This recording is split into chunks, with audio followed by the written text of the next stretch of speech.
My sheep hear my voice, says the Lord. I know them, and they follow me.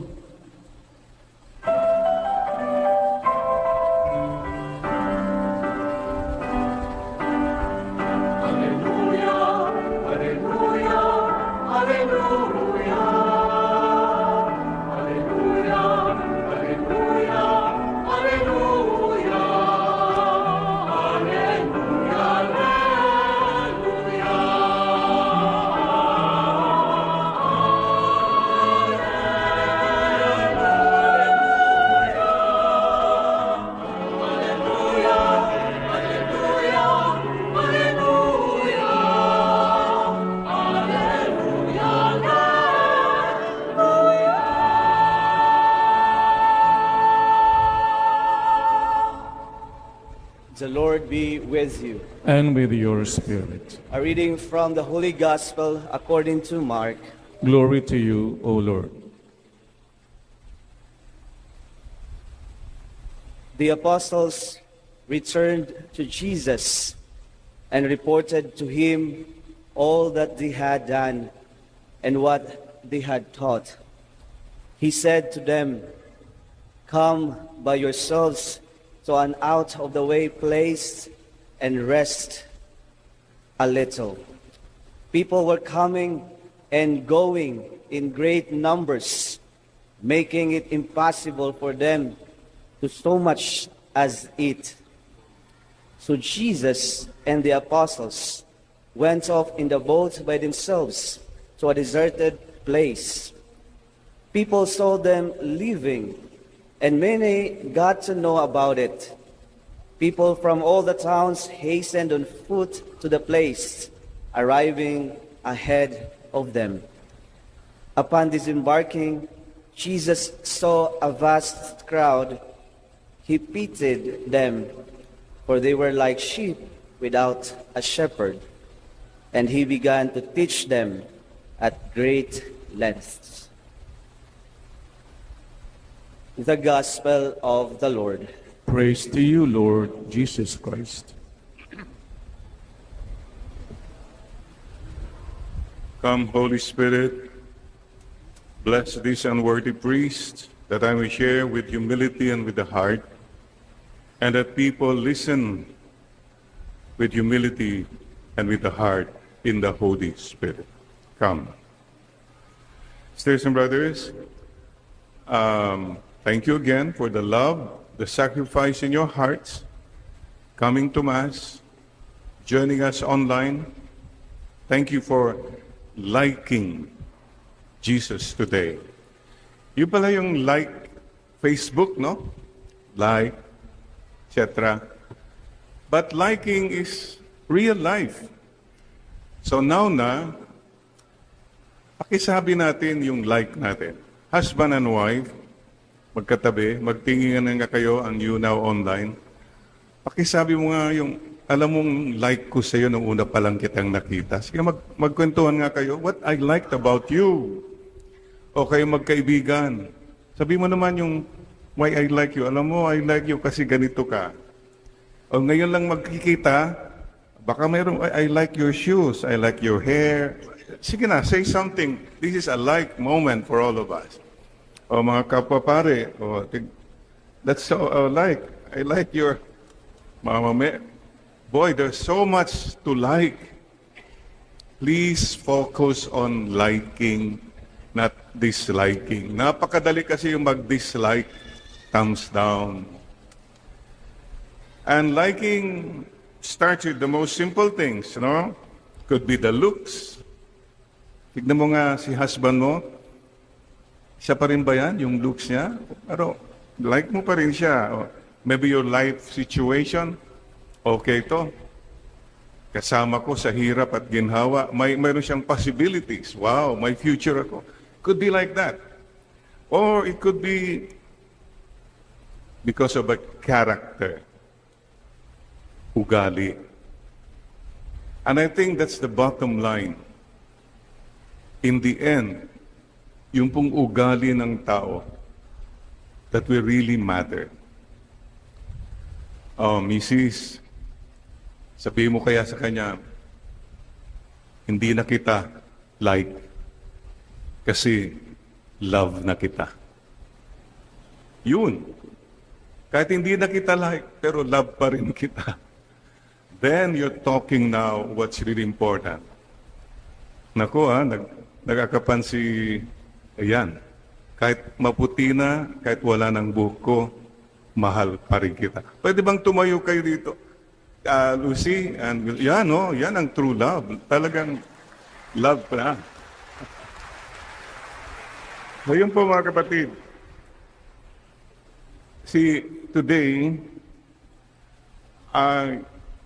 the Lord, I was reading the gospel, and I was, well, ang daming anggulo ng gospel, but why do I like Jesus? Ang dami na dyan. Famous siya, magaling siya, son of God siya, etc. But when you focus on the character of Jesus in this gospel, three things become clear. I like his character. Number one, he was a man of prayer. He was busy. He was famous. But he knew how to pray. I respect people who know how to pray. Ang dami dyan, magaling magsalita, maraming connect, famous ka, mayaman ka. But the bottom line for me is, are you a man? Are you a woman of prayer? Sa akin po yan ang pinakamalalim na karakter ng isang tao. Marunong magdasal, marunong makinig sa Diyos, marunong matakot sa Diyos, then you're a man of character, a woman of character. Alam po nyo, hindi mo malalaman daw talaga ang karakter ng isang tao. Mayroon nga pong kwento, father and son were walking, sabi ng anak, Dad, did you know, did you hear that in some countries, the husband will not know who his wife is until they get married? Meron po mga ganun, no? Ang sabi ng husband, no, my son, not only in some countries, everywhere, the husband will not know hanggang kinasal na sila. Because the real character comes out already. Sisters and brothers, today the Lord tells us, imagine, busy sila. What did Jesus tell his disciples? Come, alik kayo, let's rest a while and pray. Iwanan muna natin the crowd. For a person to be able to do that, sa akin po, that's a man, a woman of character. When you can say to the world, no, my appointment now is my appointment with God. I can leave everything because I have to connect with my God. Be men and women of prayer. Sisters and brothers, you know, if a person knows how to pray, hindi po siya nagiging mayabang. Hindi po siya mababaw. Hindi po siya masungit at nananakit. Because mayroon siyang Diyos who is bigger than him, than her. Jesus was a man of prayer. Number two, Jesus had a compassionate heart. The gospel says his heart was moved with pity because they were like sheep without a shepherd. Mark chapter 6:34. Hindi lang po magaling, hindi lang po kung ano-ano, pero ang tao pong marunong maawa sa kapwa-tao. As a man, a woman with character. Napakadali po kasing sabi, ay wala, dapat wala yan. Hindi, dapat di kaawaan yan. It's so easy to rationalize and say, para hindi tayo ma-disturb. But still, the challenge for all of us is to go the extra mile. Yung extra mile po, yung hindi na dapat pero nandiyan pa, di sige. and to give that extra smile. Ang hirap nang ngumiti pero ngingiti ka pa rin. Then you have compassion. Sisters and brothers, remember, I don't know who said it, marami akong nakalimutan na kasi lumaki kami sa farm kaya hindi ko maalala. But somebody said, people don't care how much you know as long as they know how much you care. I keep telling, stop being impressive. Mas maganda po yung expressive. Ang buong buhay mo, nagpa-impress ka lang ng nagpa-impress. Nabilib mga tao sa'yo, mayaman ka, sikat ka, matalino ka, etc. But were you expressive of saying to people, hey, I care for you. Hey, you're doing good. Like right now, pakisabi mo nga uli sa katabi mo, you know, I like you. I like your, come on, express your like once more. I like you when you smile. I like you when you sleep. Very expressive. Focus on being expressive, not so much on being impressive. And thank you for the gems. Many of you here are gems. You are God encounter makers. You're a God encounter medium. Ang problema kasi marami sa atin when people encounter us, they only encounter us. It stops with us. Hindi ho, let every encounter point to God. Whether it's a difficult encounter, may sakit man, whatever, we can always point to God. O blessed na blessed kayo, pasado ka sa board, may promotion ka. Let it be an encounter always to God. Any opportunity, we must point to God. I remember a story somewhere, long time ago, about this pianist, concert pianist, who did very, very good. And he was blind, I heard. And after the last note, the whole crowd stood up, clapping. And he stood up and said, no, no, no, no, no, not me, but from there, from there, from there. This is what we should all be doing. Let's not boast. Let's only boast for the Lord. And finally, Jesus was a man with a mission. He had a constant message. His mission was to spread the good news that God so loved the world, He gave His only begotten Son. Klaro po ang message niya. That was the constant message of the Lord. He had a mission for someone greater than Himself. I'd like to ask you a question, mga kapatid. All of us should ask this question. What have you done for God? Ano nang nagawa mo for the Lord? Marami kang nagawa para sa sarili mo. Yeah, but what have you done for the Lord?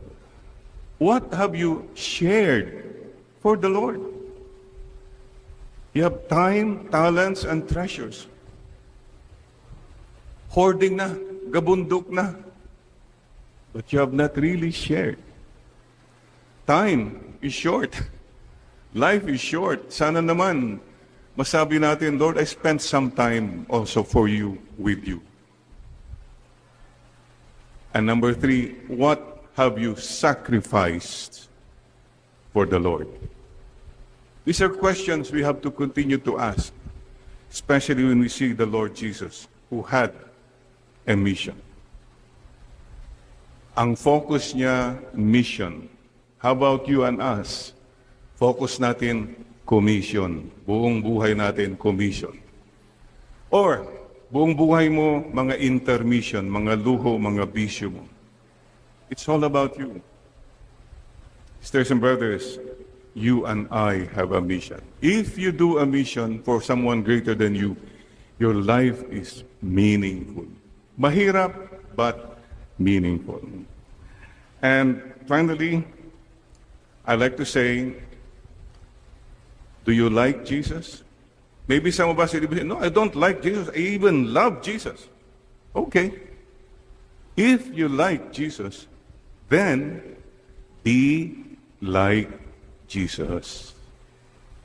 Kung sinasabi mong gustong-gusto mo si Lord, be like Him. Be a man with prayer. Be a man with compassion.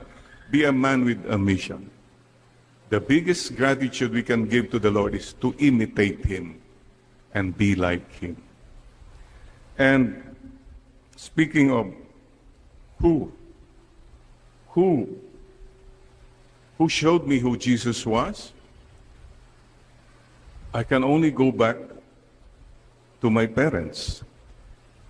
My parents were simple people, but they were people who knew how to pray. The people who were very compassionate, especially to the poor, and they always reminded us about our mission. So, mga kapatid, I would like to say this on a personal note. The kindest people I have met in this lifetime were my parents.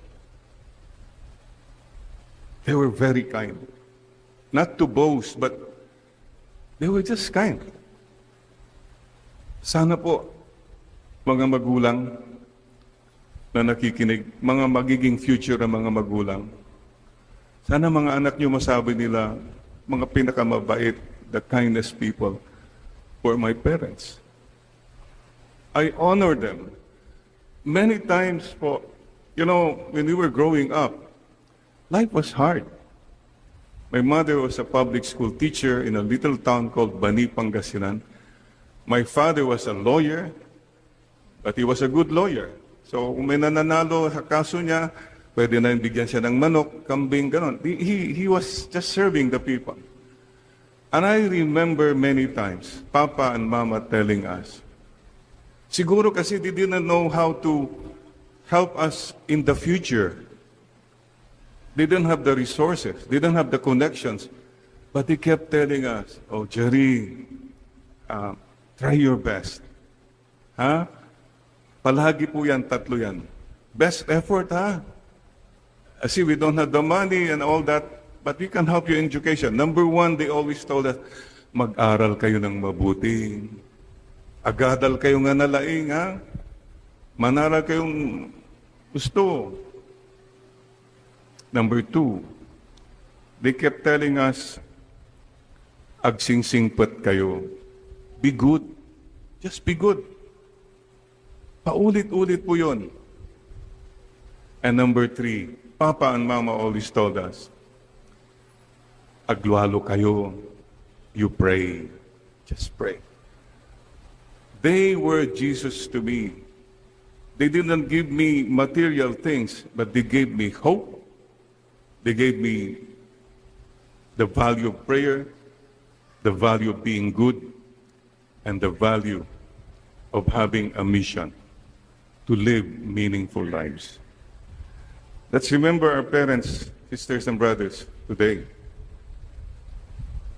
And let's all tell the Lord today, yes, Lord, I like you, Lord. Help me to become like you more and more. Sana po kami rin kahit papano may padama namin kung sino si Jesus by our prayer life, by our kindness, and by our mission. Bow your head, and I ask you now, do you like Jesus? Yes, I like Jesus. Do you really like Jesus? Yes, I really like Jesus. Do you love Jesus? Yes, I love you, Lord Jesus. And help me to be more like you. Today we declare, as for me and for my house, we will serve the Lord. From the book of Joshua. The world will never know The world many times will never appreciate the value of prayer, the value of being kind, the value of doing your mission. But the world is not your God. God knows, and that is enough. Today, we come before the Lord again and say, Lord, reporting for duty. Mama Mary, teach us not only to like Jesus, but to be like Jesus in our own little way. Amen.